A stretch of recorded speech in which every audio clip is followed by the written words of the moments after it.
Bonjour, le 13e, bienvenue en Angleterre. Cheers.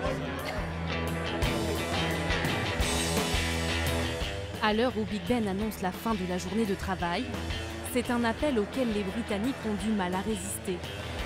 Celui de l'ambiance chaleureuse et boisée des pubs. Entre amis, entre collègues, parfois encore en tenue de travail, les Britanniques n'hésitent pas à jouer des coudes pour se frayer un chemin, jusqu'à déborder sur les trottoirs, debout, pinte de bière à la main. Une tradition. On y va ? Que ce groupe de collègues français et britanniques respecte une fois par semaine, avec tous ses usages. La même pour toi ? Oui, s'il te plaît. Je pense qu'on s'est tous retrouvés la première fois à attendre à table que quelqu'un vienne et personne n'est venu. Et une fois qu'on a compris qu'il fallait commander au comptoir, c'est adaptation aux coutumes locales. Ces deux chefs de bord de train ont découvert cette coutume très britannique à leur arrivée en Angleterre il y a 7 ans. Et plus question désormais de se passer de ce petit verre entre collègues. Cheers. Donc c'est un peu plus décontracté, c'est un peu plus à la cool, je pense, que les autres, les restaurants et les bars.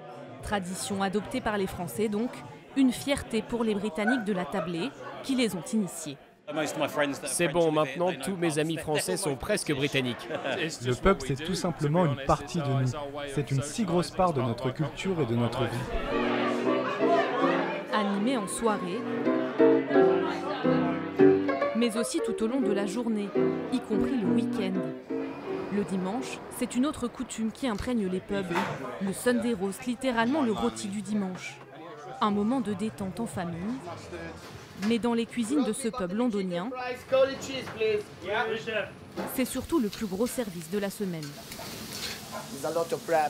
Il y a beaucoup de préparation derrière ce repas. Il faut penser à tous les légumes, à la sauce. On a au moins 2 jours de préparation. Des dizaines de rôtis d'agneau et de bœuf. 60 kilos de pommes de terre. 40 litres de sauce. Des légumes verts. Mais aussi ces sortes de soufflés, incontournables. Pour un Sunday roast, il faut absolument du Yorkshire pudding.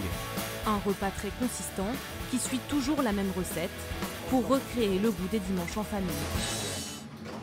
Plus c'est simple, meilleur c'est. C'est ça le concept du Sunday roast. On veut que les gens se sentent comme à la maison. Des saveurs rassurantes, rassasiantes, que les clients sont heureux de retrouver chaque semaine. Ça me rappelle les repas de famille du dimanche quand j'étais enfant. C'est très riche comme plat. C'est une bonne récompense après une dure semaine.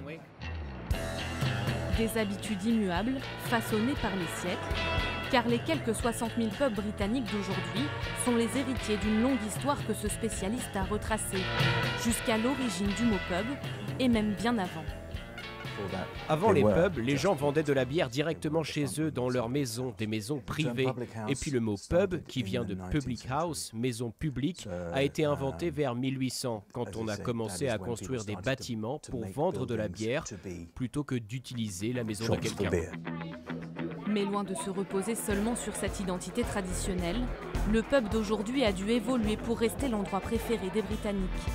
Comme avec les pub quiz, inventés dans les années 1970 pour attirer les clients les soirs plus calmes. Dans ce pub de Bristol, chaque mercredi soir, Daniel Smith quitte son rôle de serveur pour celui d'animateur de ces questionnaires de culture générale. Le pub quiz va commencer dans quelques minutes. Question d'actualité. Quel politicien s'est excusé 89 fois cette semaine? Parfois loufoque. Il y a 421 mots pour décrire la neige en Écosse. Vrai ou faux? Ou encore musical. Un savant mélange de sérieux et d'humour britannique, pas si facile à doser. Les Britanniques aiment se sentir intelligents, c'est pour ça qu'ils aiment les pub quiz. Mais si les questions sont trop simples, ils vont grogner. Et si c'est trop compliqué, ils grognent aussi. Et pour les participants, plus qu'un jeu, c'est un véritable challenge codifié qu'ils prennent très au sérieux. Interdiction de chercher sur Internet, pas de triche. Obligation de remplir, même si on n'a pas la réponse. Par contre, si on entend discrètement ce que répond la table d'à côté, je pense que c'est d'accord de copier un peu. Au moment des résultats, rire pour les gagnants et frustration parfois pour les déçus.